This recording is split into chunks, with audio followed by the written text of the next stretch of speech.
빌립보서 2장 14절부터 18절, 제가 가진 성경 신약 320페이지입니다. 우리 찾으셨으면 우리 14절부터 18절까지 함께 읽겠습니다. 시작.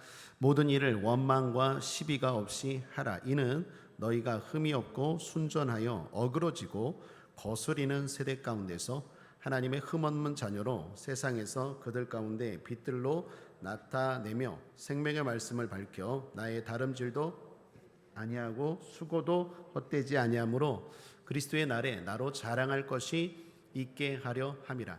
만일 너희 믿음의 재물과 봉사 위에 내가 나를 관제로 드릴지라도 나는 기뻐하고 너희 무리와 함께 기뻐하리니 이와 같이 너희도 기뻐하고 나와 함께 기뻐하라. 아멘. 여러분, 나눠드린 유인물 내용 살피기 부분 함께 보죠. 우리 내용 살피기 부분만 함께 읽겠습니다. 시작. 모든 일을 원망이나 시비가 없이 해야 합니다. 이는 빌립보 성도들이 패역한 세대에서 하나님의 자녀로서 흠이 없고 순전하게 살아가도록 하기 위함입니다. 성도들은 세상에서 별처럼 빛을 비추는 자들로 나타나야 하기 때문입니다. 이를 위해 생명의 말씀을 굳게 붙드십시오. 그리고 헌금과 헌신을 통해 하나님의 일에 적극적으로 참여하십시오. 그것은 여러분 자신을 위한 것입니다. 또한 나 바울의 수고가 헛되지 않고 그리스도의 날에 자랑할 것이 있게 되는 것입니다.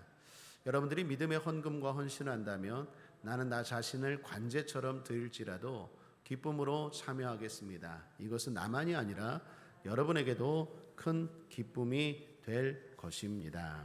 아멘. 우리 옆 사람과 서로 한번 인사할까요? 주님의 이름으로 사랑하고 축복합니다. 여러분들 또한 주님이 여러분을 직접 사랑하시고 축복하는 줄 믿습니다. 나의 기쁨 나의 소망 되신 주 12번째 시간, 영광스러운 구원을 위한 세 가지. 이것도 한번 따라 하실까요? 영광스러운 구원을 위한 세 가지. 이러한 제목으로 하나님 말씀 나누겠습니다. 지난 시간 너희 구원을 이루라 라는 제목으로 하나님 말씀 나누었죠. 이 말이 좀 이상해요. 신앙생활 조금 하신 분들 보면 이런 혼란이 있습니다. 구원을 이루라? 구원은 선물입니다. 정확히 말해서 하나님의 은혜로 말미암은 믿음의 선물이죠. 그런데 우리가 지금 나누는 빌립보서에서는 너희 구원을 이루라 라고 말합니다. 이 말을 들으면 마치 내가 구원을 받는데 내 공로, 내 행위가 들어가야 하는 것 같습니다. 뿐만 아니라 구원은 즉각적이라고 했습니다. 예수를 믿는 순간 하나님의 자녀가 됩니다. 지옥 갈 자, 음부 갈 자가 낙원, 천국으로 옮겨지게 됩니다. 마귀의 종에서 하나님의 자녀로 신분이 바로 바뀝니다. 구원은 즉각적입니다. 그런데 너희 구원을 이루라, 이 말을 들어보면 마치 시간이 들어간 것 같습니다. 오랫동안 무언가 내가 해야 하는 것처럼 말하고 있다라는 것입니다. 그래서 지난 시간 질문 드렸죠. 구원이 정확하게 뭡니까? 라고 여러분들과 질문하고 답했죠. 그리고 지난 시간에 다시 한번 명확하게 구원에 대해서 정리했습니다. 구원은 맞습니다. 선물이 맞습니다. 그리고 즉각적인 게 맞습니다. 그런데 오늘 빌립보서 2장에서 말하는 너희 구원을 이루라 라는 말은 영광스러운 구원이 되게 하라 라는 말입니다. 그거는 우리의 성화를 통한 구원입니다. 즉 하나님 앞에 어떤 열매를 갖고 설 것인가에 대한 말입니다. 천국을 가느냐 못 가느냐 그 이야기가 아니라 천국을 예수를 믿음으로 동일하게 가는데, 동일한 천국이지만 하나님 앞에 사는 모습은 동일하지 않겠죠. 하나님의 평가는 동일하지 않겠죠.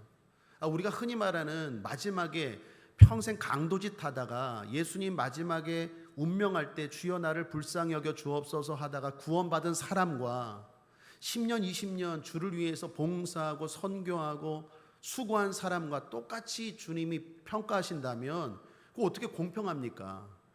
그러면 모든 사람들이 막 살다가 마지막 죽을 때 나 예수 믿을게요 이러는 거 아니겠어요? 그러면 하나님 불공평하잖아요. 너희 구원을 이루라라는 말은 하나님 앞에 다 예수를 믿음으로 천국 가는데 빌립보 성도들이잖아요. 빌립보 교회에 한 말이잖아요.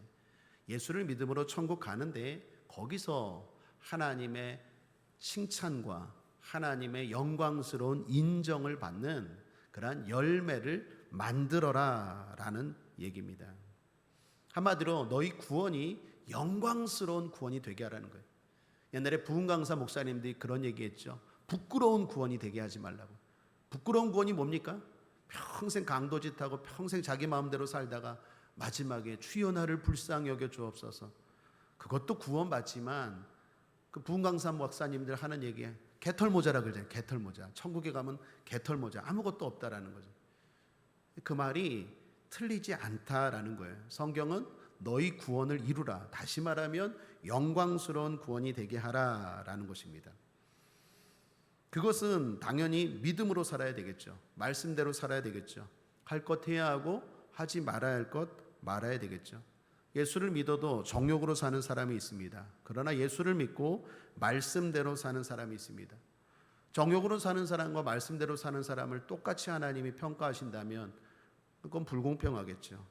바로 너희 구원을 이루라. 영광스러운 구원이 되게 하라라는 것입니다. 그런데 그 영광스러운 구원의 성격은 뭐라고 했습니까? 공동체의 구원이라고 했죠. 즉 하나님의 교회를 위해서 뭘 했느냐라는 것입니다.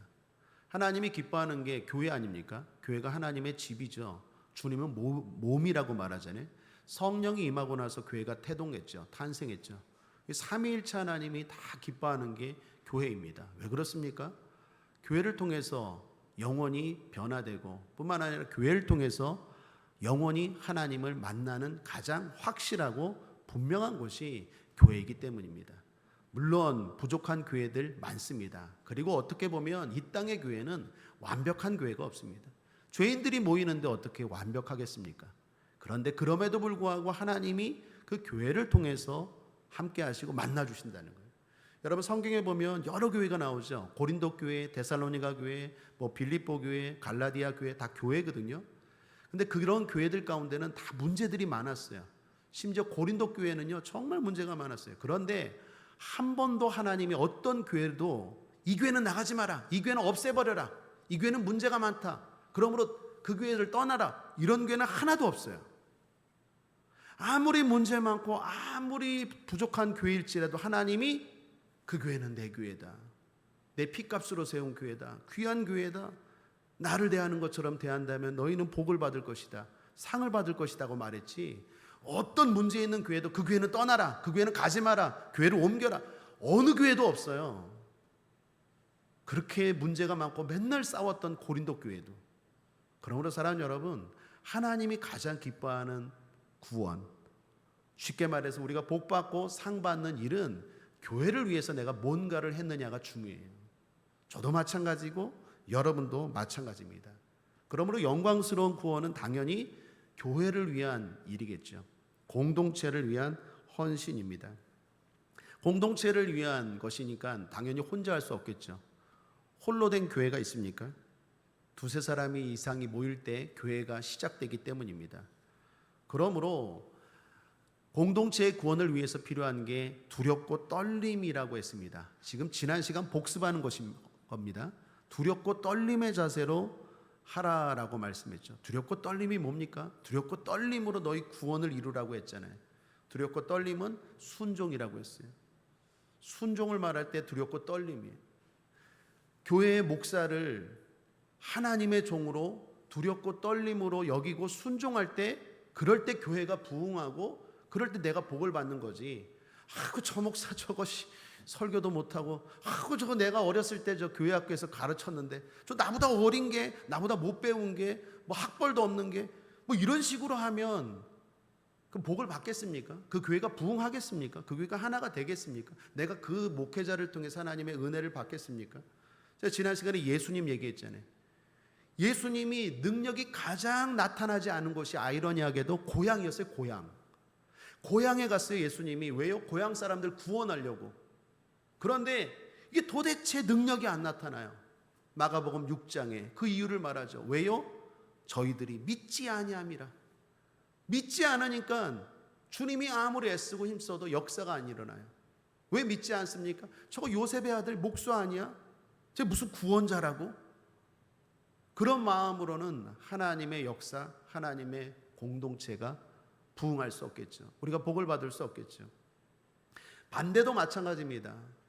목회자가 성도를 대할 때 한 영혼으로, 하나님이 맡겨주신 영혼으로 두렵고 떨림으로 순종하고 섬길 때, 그럴 때 하나님의 복이 임하고 그 교회가 하나님이 기뻐하는 교회가 되고, 그 교회를 위한 헌신과 노력들을 통해서 하나님이 그 사람에게 영광스러운 구원, 열매가 있는 구원, 그러한 구원으로 인정해 준다라고 했습니다.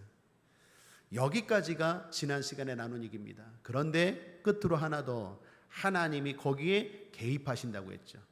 그래서 지난 시간 13절 말씀 나누지 않았습니까? 함께 다시 한번 읽어보겠습니다. 13절 시작. 너희 안에서 행하시는 이는 하나님이시니 자기의 기쁘신 뜻을 위하여 너희로 소원을 두고 행하게 하시나니. 여기서 말하는 소원은 뭡니까? 교회를 향한 소원이에요. 내가 구원받았다면, 내가 개인적으로 구원받았다면 그 사람 마음에는요 반드시 하나님의 마음을 품게 돼요. 하나님이 그 사람 마음에 하나님의 소원을 품게 하세요. 그 소원은 교회가 잘 되고 교회가 부흥하려는 소원이에요. 내가 섬기는 교회 어떻게 하면 잘 섬길까? 어떻게 하면 교회가 부흥하기 위해서, 또는 내가 어떻게 하면 헌신할까? 이 마음이 생긴다고요. 왜요? 착해서, 선해서 하나님의 소원이기 때문에 하나님이 그 소원을 주세요. 저와 여러분처럼, 우리 교회 성도들처럼, 저처럼 우리가 착해서가 아니에요. 내가 구원받은 하나님의 자녀라면 당연히 하나님의 교회에 대해서 소원이 생긴다니까요. 우리 교회가 잘 되길 바라고, 우리 교회가 부흥하길 바라고, 우리 교회가 많은 사람들을 구원하길 바라고, 우리 교회가 기억되는 교회가 되길 바라고, 이런 마음이 하나님이 소원을 주세요. 그리고 또 행하게 하세요. 할 수 있는 능력을 주세요. 하나님이 능력을 주시는 줄 믿습니다. 하나님은 욕심은 채우지 않지만 필요는 채우세요. 내가 하나님의 교회를 위해서 열심히 하고 싶다. 하나님이 능력을 주세요. 여러분, 옛날에 나눈 간증이지만 그 천안의 호두과자 이야기했잖아요. 왜 호두과자가 천안에 유명할까요? 천안에는 호두가 많이 나지도 않는데요. 왜 유명할까요? 그 호두과자에 담긴 이야기 있잖아요. 호두 그 풀빵 만드는 그 권사님이 소원이 있어요. 구원받았는데 우리 교회가 부흥하길 바라고, 더 나아가 하나님의 교회가 많이 세워지길 바래요. 그런데 내가 할 수 있는 건 풀빵 만드는 것밖에 없어요. 하나님 앞에 기도했는데 하나님, 나는 이런 능력밖에 안 되네요. 하나님이 지혜를 주셔서 왜 풀빵이 꼭 커야 되냐? 한 입에 쏙 들어가는 것 이렇게 작게 만들면 안 되나? 그런 고민 가운데 만들다 나온 게 호두처럼 생긴 호두과자예요. 그 권사님, 임시로 시작하는 권사님인 것 같은데, 제가 성함은 정확하게 생각이 안 돼. 그 권사님이 세운 교회가 13개나 된다고 하죠. 내가 가진 능력과 실력이 풀빵 만드는 거 하나만 있어도 하나님의 거룩한 소원을 품으면 감당할 수 있는 능력은 하나님이 주시는 줄 믿습니다. 너희로 소원을 두고 행하게 하시나니, 하나님이 행할 수 있는 힘을 주세요. 주님도 이 땅에서 사역할 때 그런 말씀하셨죠. 너희는 먼저 그의 나라와 그의 의를 구하라. 그리하면 이 땅의 모든 것들 너희에게 더하시리라. 그러니까 우리가 분명한 소원과 좋은 목적을 가지고 살아가면 하나님이 감당할 수 있는 힘과 능력을 주실 줄 믿습니다. 여기까지가 지난 시간 나눈 이야기입니다. 자, 그렇다면 오늘 말씀은 무엇일까요?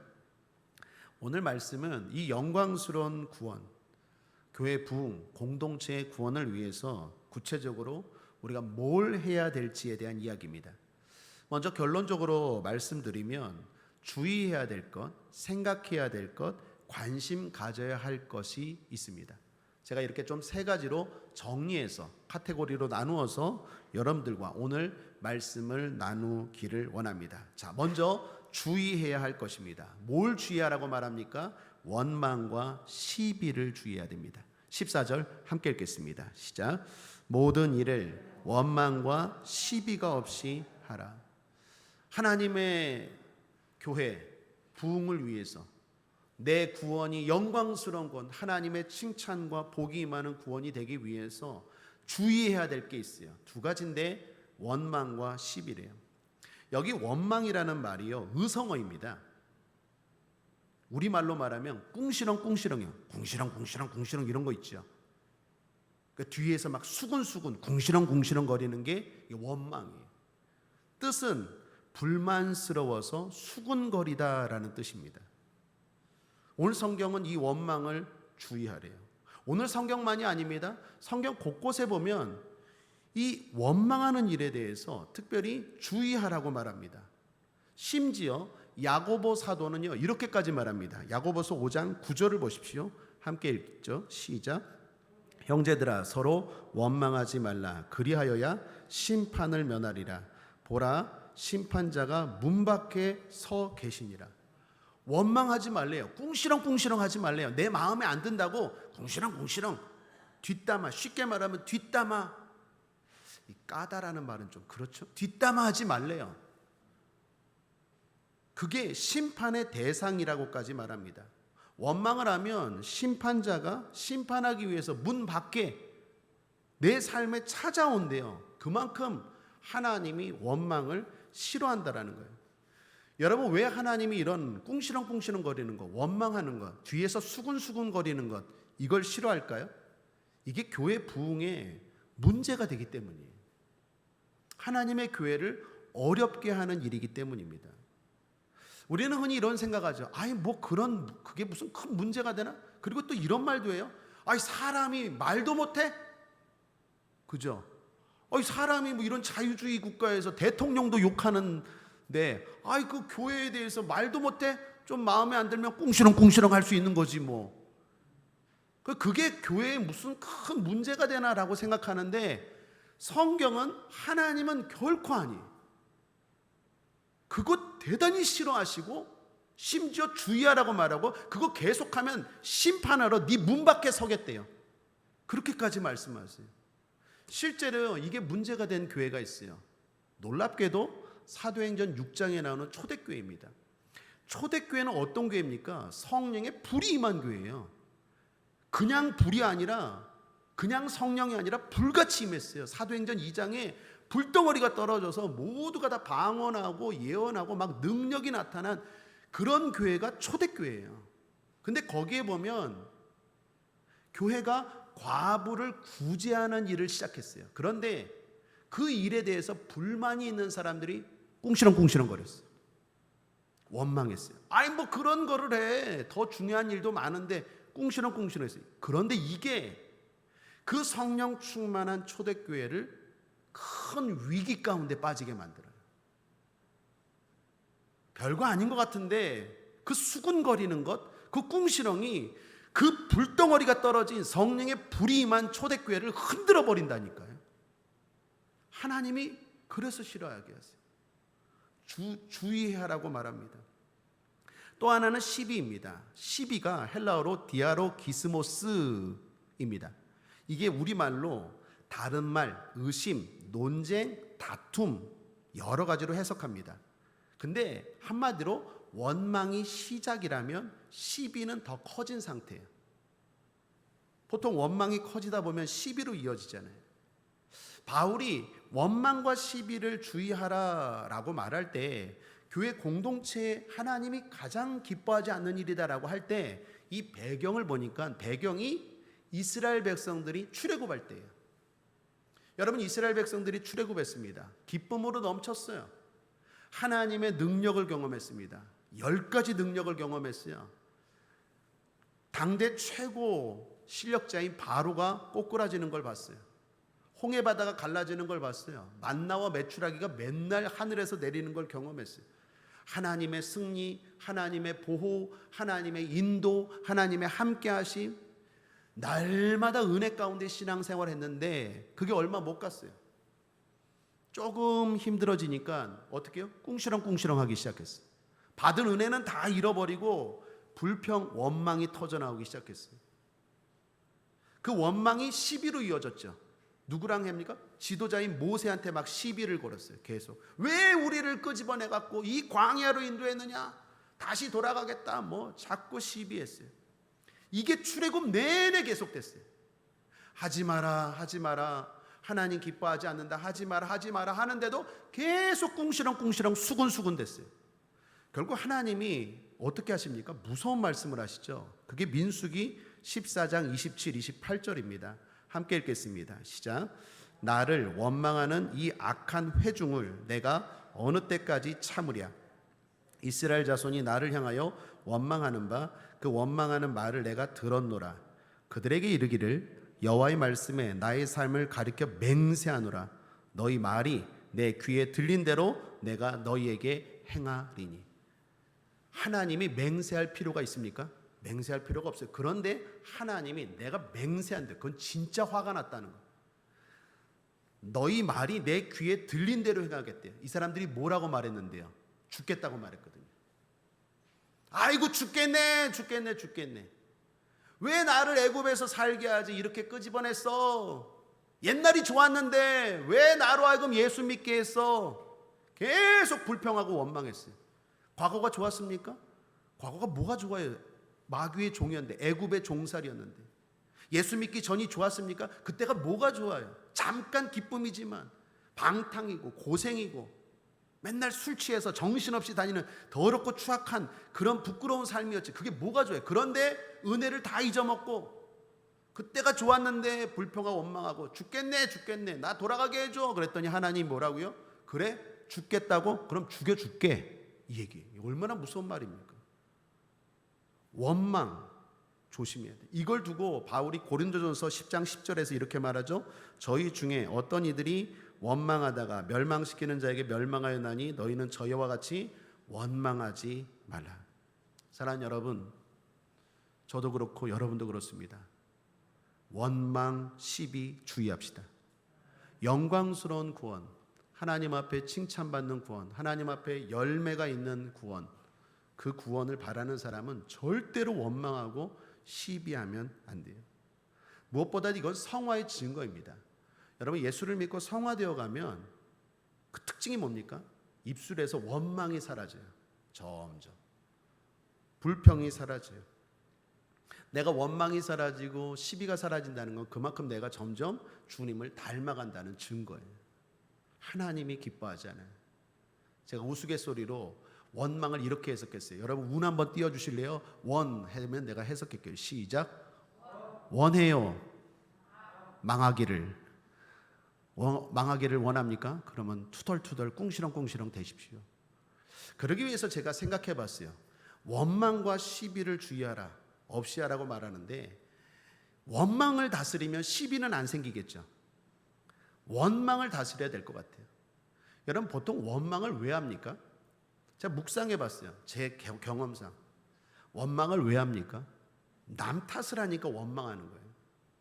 내가 이렇게 됐다는, 내가 이렇게 된 게 다 누구 때문이에요. 부모 때문이고 뭐 대통령 때문이고 하여튼 누구 때문이라고 생각하기 때문에 원망이 터져 나오는 거 아니에요?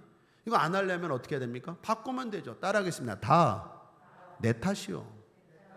내 탓이에요. 내가 이렇게 사는 건 누구 때문이 아니에요. 내 탓이에요. 내 탓. 옛날에 천주교가 이거 운동했죠. 내 탓이요. 내 탓으로 생각해야 돼요. 그래야 원망이 터져 나오잖아요. 원망이 왜 터져 나옵니까? 다 잘못된 건 남 탓이야. 남. 잘한 건 자기가 잘한 거고 잘못된 건 다 하여튼 누구든 하여튼 끌고 넘어가야 돼. 나는 아무 잘못 없어.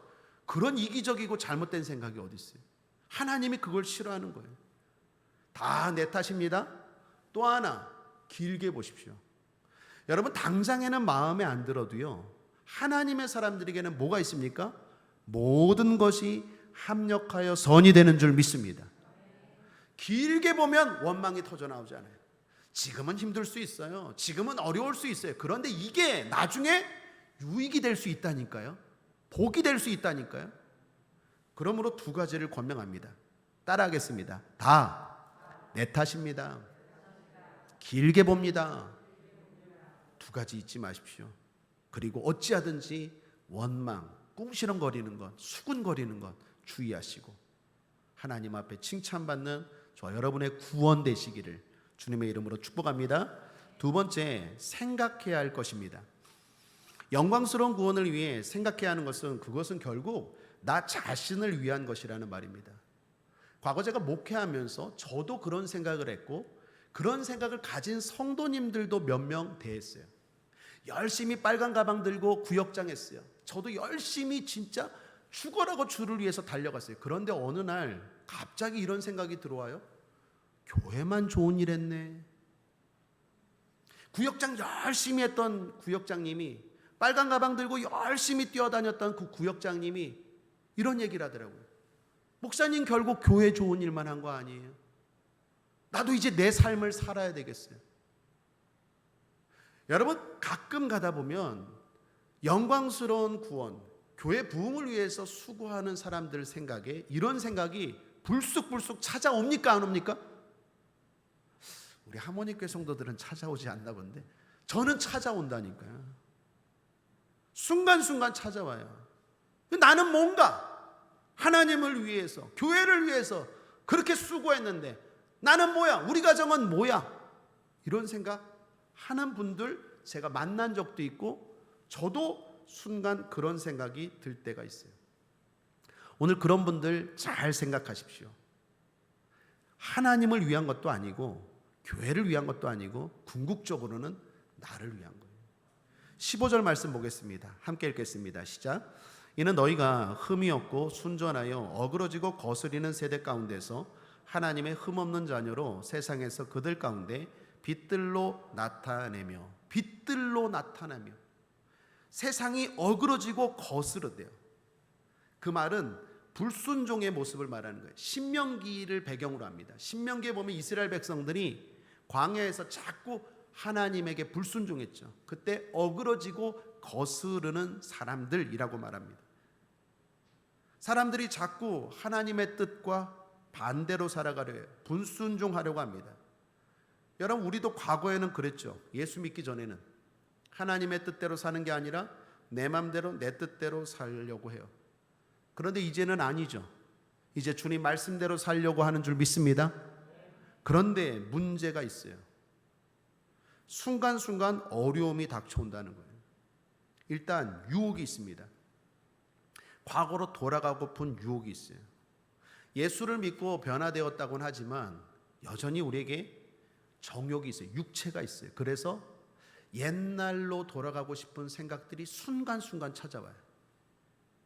내가 수요일 날 저녁에 이렇게 거룩하게 경건하게 시간을 보내지만 순간순간 아유, 옛날에 그때 술 한잔하고 그때 노래방 가고 그때가 좋았는데 순간순간 유혹이 찾아와요.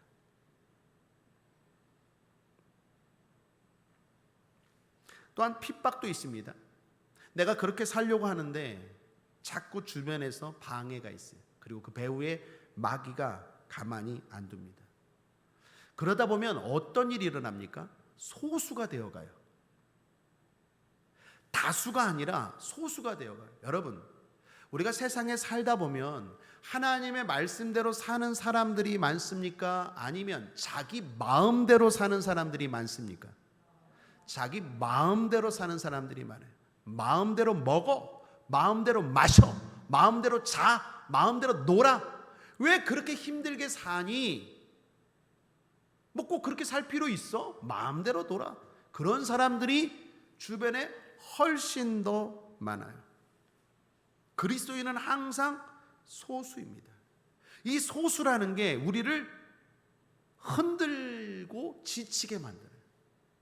여러분, 그렇게 성령 충만한 구약의 엘리야 선지자도 850대 1로 우상을 섬기는 무당과 싸워 이긴 엘리야도 어느 순간 이거 뭐야, 나만 이렇게 믿음으로 사는데 참 외롭다라는 순간 이게 다가온다니까요. 현타가 와요. 외로움이 찾아와요. 예수님도요, 항상 진리의 길, 말씀대로 사는 사람들은 적다라고 말씀하셨어요. 누가복음 12장 32절을 보십시오. 함께 읽겠습니다. 시작. 적은 무리여 무서워 말라. 너희 아버지께서 그 나라를 너희에게 주시기를 기뻐하시느니라. 우리에게 하나님의 나라, 하나님의 상급, 하나님의 축복을 주시기를 기뻐하세요. 그런데 어떤 무리라고요? 적은 무리. 하나님의 말씀대로 사는 사람들이 적다니까요. 마태복음 22장 14절도 보십시오. 함께 읽겠습니다. 시작. 청함을 받은 자는 많되 택함을 입은 자는 적으니라. 많은 사람들에게 예배드립시다, 수요 예배드립시다. 하나님이 청해요. 근데 정작 나오는 택함을 입은 사람들은 적잖아요. 마태복음 7장 13, 14절도 함께 읽겠습니다. 시작. 좁은 문으로 들어가라. 멸망으로 인도하는 문은 크고 그 길이 넓어 그리로 들어가는 자가 많고 생명으로 인도하는 문은 좁고 길이 협착하여 찾는 이가 적음이니라. 여러분, 성경은, 주님은 계속해서 뭐라고 말합니까? 진리의 길을 걸어가는 길은 사람은 적대요. 적다 보면 어때요? 외롭다니까요. 소수예요. 그래서 흔들려요. 나만 이러는 거 아니야? 나만 이런다고 뭐 되겠나? 나만 이렇게 살 필요가 뭐가 있어? 이런 생각들이 순간순간 찾아옵니다. 그때 뭐가 필요합니까? 교회.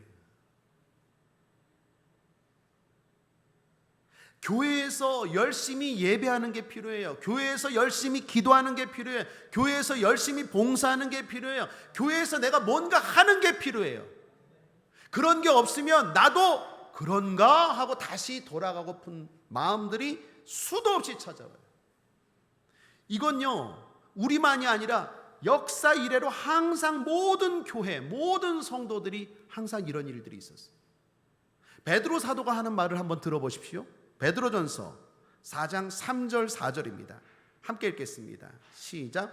너희가 음란과 정욕과 술 취함과 방탕과 연락과 무법한 우상 숭배를 하여 이방인의 뜻을 쫓아 행한 것이 지나간 때가 족하도다. 저를 보세요. 지나간 때가 족하도다. 그만큼 했으면 됐다니까요. 그만큼 막 살았다면 됐어. 이제 또 하려고 그래요. 왜? 베드로가 말하는 거예요. 그만큼 술 먹고 정신 못 차리고 사는 것 이제 그만큼 했으면 족하도다. 족하다는 거예요. 사실 우리도 그렇지 않습니까? 여러분, 태어나서부터 저는 모태신앙인데 아주 거룩하고 경건한 길만 걸어왔겠어요? 모태신앙들이 더 못한다니까요. 모든 사람들이 마찬가지예요. 하나님이 기뻐하는 일들만 했을까요? 아니요. 자기 마음대로 다 살아봤다니까요. 여러분 안 그러세요? 자기 마음대로 한번 살아보시지 않으셨나요? 했어요. 해봤잖아요. 소시에 좀 그때 껌 좀 씹어 마셨잖아요. 옛날에 소시 쪽에 내 마음대로 다리도 좀 떨고 노래방 가서 좀 이렇게 요즘 마이크 이렇게 드는 분들 보면 이렇게 찬양할 때 이렇게 드는 분들 이렇게 또 이렇게 드는 분들이 있어요. 찬양할 때 좀 의심스러운 분들. 그리고 성찬할 때 이렇게 먹는 분들. 좀씩 이게 의심되는 분들. 성찬을 그냥 이렇게 먹으면 되지. 꼭 이렇게 돌려 먹어요. 여러분들 좀 이상한 분들이에요. 족하도다. 그만큼 방탕하게 살고 정신 못 차리고 산 것 그만큼 살았으면 족하도다. 그래서 이제 새로운 마음으로 살고 싶잖아요. 그죠? 그런 사람들이 그리스도인이에요. 천사가 아니에요. 다 그래요. 다 아무리 훌륭한 목사님들, 아무리 훌륭한 사람들 모두가 다 부끄러운 과거가 있고 다 있어요. 그런데 이제 새로운 마음을 갖고 새롭게 살려고 해요. 그런데 가만히 앉는다는 거예요. 4절을 보세요. 계속 읽겠습니다. 시작. 이러므로 너희가 저희와 함께 그런 극한 방탕에 다름질하지 아니하는 것을 저희가 이상히 여겨 비방하나. 무슨 말입니까? 내가 이제 그만하면 됐어. 나 이제 그만, 방탕 끝, 쾌락 끝, 방황 끝. 이제 정신 차리고 말씀대로 살 거야 하는데 주변에 같이 술 먹고 노래방 갔던 친구들이 이상히 여기는 거예요. 야, 너 왜 그러냐? 너 과거의 너가 아닌데. 그래서 어떻게 한다고요? 비방한대요. 공격한다는 거예요. 초대교회 소아시아 교회들도 다 이랬어요. 모든 사람들이 다 그래요. 제가 목회하면서 보면 모든 사람들이 다 이 과정이 있어요. 자, 그때요. 그때 뭐가 필요합니까? 다시 말합니다. 교회가 필요해요. 내가 교회에서 뭔가 할 일이 있어요. 내가 그 시간에 뭔가 예배드리고 그 시간에 기도하고 헛된 것들이 나를 채우지 못하도록 거룩한 것들로 내 시간, 내 생각, 내 마음, 내 삶, 내 습관을 채울 때 헛된 것들이 못 들어오는 거예요. 그래서 기독교는요, 충만이에요. 한번 따라하겠습니다. 충만, 은혜 충만, 성령 충만, 말씀 충만, 기도 충만, 충만이에요. 충만. 뭐 불교는 자꾸 비운다 그러죠. 비우면 아무리 비운다고 사람이 거룩해지지 않아요. 우리는 충만, 채우는 싸움이에요. 내가 이 시간을 거룩함으로 예배로 안 채우면 자꾸 유혹해요. 과거에 나랑 함께 방탕의 길을 걸었던 사람들이 전화하고 너 왜 그러냐, 너 왜 이렇게 이상하게 변했냐, 유혹하고 끌어내고 아니면 비방해요. 너 이제 상한다 뭐 어쩌고 저쩌고 하면서 자꾸 유혹해. 그때 나를 붙잡아 주는 게 이 예배, 이 봉사, 이 사람들과의 어울림, 이 훈련, 내가 맡은 일들, 그거예요. 결국 교회를 위한 것이 나를 위한 거예요. 나를 붙잡아 주는 힘이, 예배가 여러분을 붙잡아 주는 힘인 건 믿으시길 바랍니다. 기도가 여러분을 붙잡아 주는 힘인 건 믿으시길 바랍니다. 교회에서 내가 뭔가 할 수 있는 일이 있다는 게 교회를 위한 게 아니라 결국 나를 위한 것임을 잊지 않게 되기를 주님의 이름으로 축원합니다. 그거 생각하라는 거예요. 그거 생각해야 돼요. 마지막입니다. 관심 가져야 할 것입니다. 그것이 무엇일까요? 말씀입니다. 16절 함께 읽어보겠습니다. 시작. 생명의 말씀을 밝혀 나의 다름질도 헛되지 아니하고 수고도 헛되지 아니하므로 그리스도의 날에 나로 자랑할 것이 있게 하려 함이라. 여기 생명의 말씀을 밝혀, 말이 어렵죠? 생명의 말씀을 굳게 잡아라는 뜻입니다. 말씀은 생명입니다. 그 말씀을 굳게 잡으래요. 왜 그렇습니까? 말씀을 이렇게 어설프게 잡지 않고 내가 확 잡아야 돼요. 내가 예수님을 어설프게 잡지 않고 확 잡아야 돼요. 베드로가 예수님을 3번 부인할 때 보면 성경에 뭐라고 쓰여져 있습니까? 멀찍이라는 단어가 사복음서에 다 들어갔어요. 예수님을 베드로가 따라가는데 그냥 따라가는 게 아니라 멀찍이 따라갔대요. 그 멀찍이라는 단어가 마태, 마가, 누가, 요한복음에 다 나와요. 예수님을 믿어도요, 멀찍이 믿어요. 말씀을 들어도요, 그냥 멀찍이 들어요. 이게 내 거! 아멘! 우리 순복음의 특징, 저거 내 말씀! 아멘! 내 말씀으로 받는 게 아니라 그냥 멀찍이 멍하니 받아봐요. 그렇게 받아봐요. 생명의 말씀을 굳게 잡아야 되는데, 찬송가 214장 4절에 보면 십자가 어떻게 해요? 튼튼히 붙잡고, 십자가를 튼튼히 붙잡아야 되는데 그냥 어설프게 붙잡아요. 옛날에 오맨이라는 영화 봤습니까? 드라큘라가 막 다가오는데 십자가를 이렇게 내놓는데 드라큘라가 막 그 십자가를 막 꺾어버려요. 왜 그렇습니까? 그 사람이 어설프게 잡으니까. 십자가는 능력이고, 십자가는 주님은 나의 힘이고, 주님은 나의 방패시라는 믿음으로 붙잡아야 거기에 능력이 나타나는데, 멀찍이 따라가, 어설프게 따라가, 굳게 잡는 게 아니라 생명의 말씀을 어설프게 따라가요. 이렇게 하면 무슨 문제가 생깁니까? 헛되대요. 여러분 16절 말씀을 다시 보십시오. 나의 다름질도 헛되지 아니하고 수고도 헛되지 아니하므로, 헛되지 않다라는 말이 2번이나 반복해서 나와요. 생명의 말씀을 굳게 잡지 않으면 자꾸 헛된 일을 하게 된다는 거예요. 내가 하나님 말씀, 하나님 앞에 오늘 수요일은 예배드리는 날 딱 굳건히 붙잡은 사람이 있어요. 누가 뭐라 그래도 내가 수요일 날 이 시간은 예배드리는 것. 근데 어떤 사람은 뭐 시간이 되면 드리고 안 되면 또 안 드리고 멀찍이 그냥 굳게 붙잡아야 되는데 그렇지 않아요. 그러면 어떻게 해요? 자꾸 헛된 일에 시간을 빼앗겨요. 헛된 것에. 또 하나 더 정확한 의미가 있습니다. 말씀을 굳게 잡지 않으면 하면서도 자꾸 헛되다라는 생각이 들어와요. 이게 앞서 말씀드린 것과 일맥상통해요. 이런 거죠. 말씀을 굳게 잡지 않으면 자꾸 회의가 들어와요. 내가 예배한다고 해서 뭐가 달라질까? 내가 오늘 이렇게 수요 예배 드린다고 뭐가 달라져? 내가 이렇게 기도하고 봉사한다고 뭐가 달라지나? 자꾸 헛되다는 생각이 들어요. 말씀을 굳게 잡지 않으면 마귀가 역사해서 내가 하는 일들에 대해서 허망한 생각들이 들어와요. 마귀가 그런 생각들을 넣어줘요. 그러므로 사랑하는 여러분, 말씀을 굳게 잡게 되길 바랍니다. 한번 따라할까요? 오늘 예배가 나에게 복이 됩니다. 믿습니다.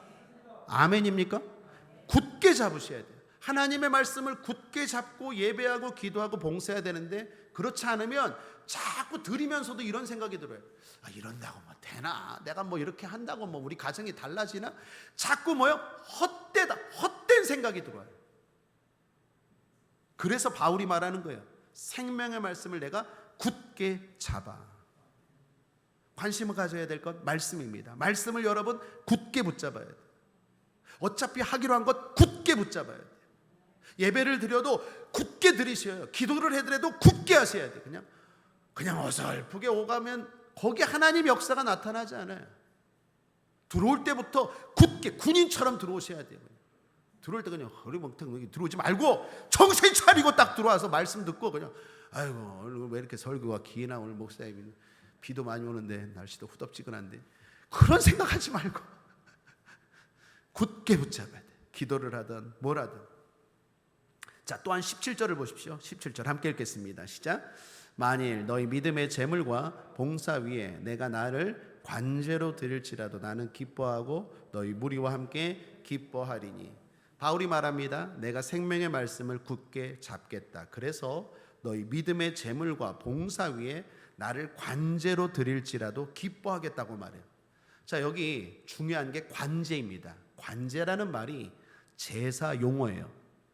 제사 드릴 때 함께 뿌리는 기름을 말합니다. 과거 이스라엘 백성들이 제물로 양을 드리거나 비둘기를 드리거나 염소를 드리거나 소를 드리기도 하죠.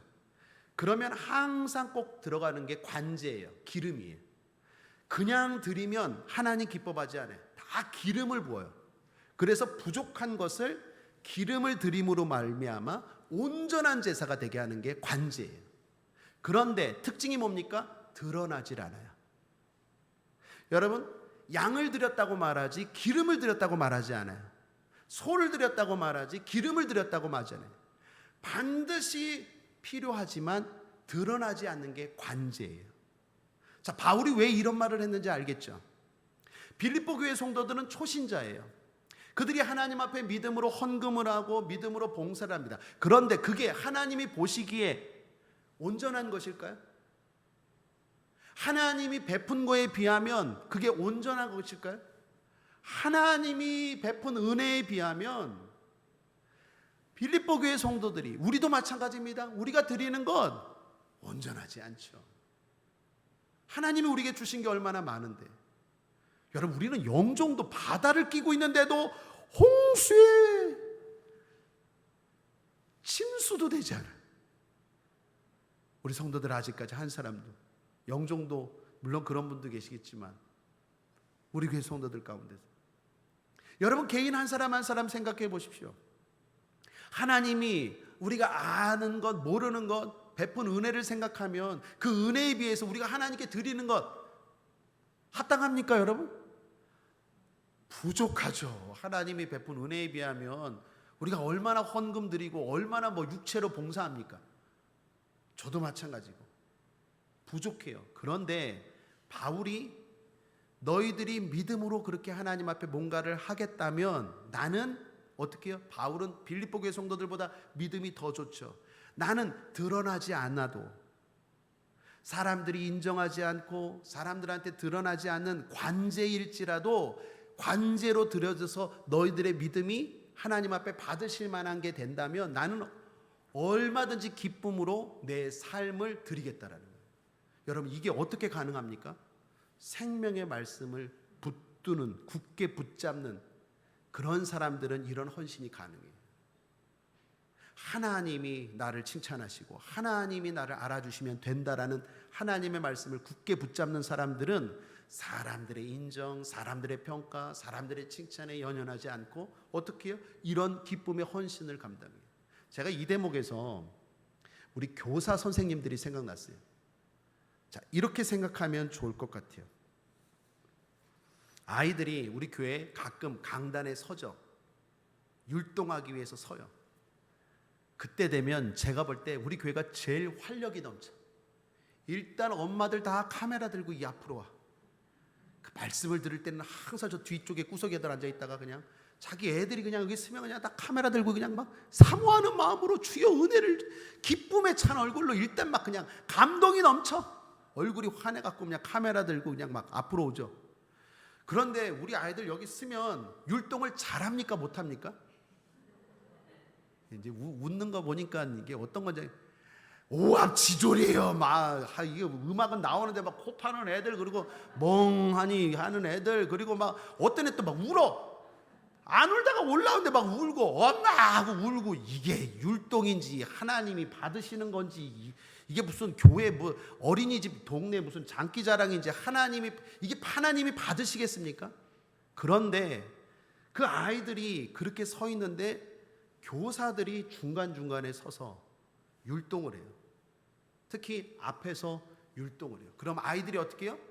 엄마 하다가도 그냥 뭐 이렇게 조금 따라해요. 좀 따라하죠. 그래서 결국 오합지졸이 아니라, 오합지졸로 그냥 끝나는 게 아니라 결국 어떻게든지 그 율동이 하나님이 받으시는 일들이 되게 만드는, 그 사람들이 바로 교사고 그게 바로 바울이에요. 바울이 내가 그렇게 되겠다라는 거예요.